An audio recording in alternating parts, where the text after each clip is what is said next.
exact location po natin mga ka-Newswatch.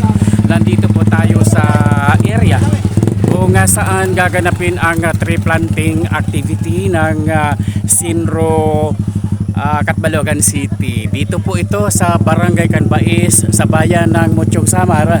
At makikita po natin napakaraming agencies po ang nag-participate ngayong morning.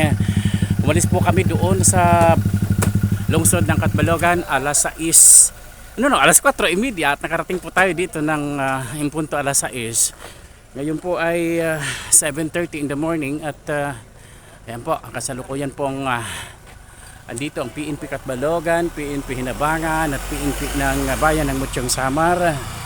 Maging ang Uy, kumusta? Adi. Ayan, okay.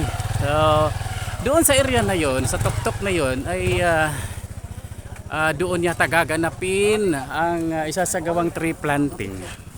Yan po. Okay.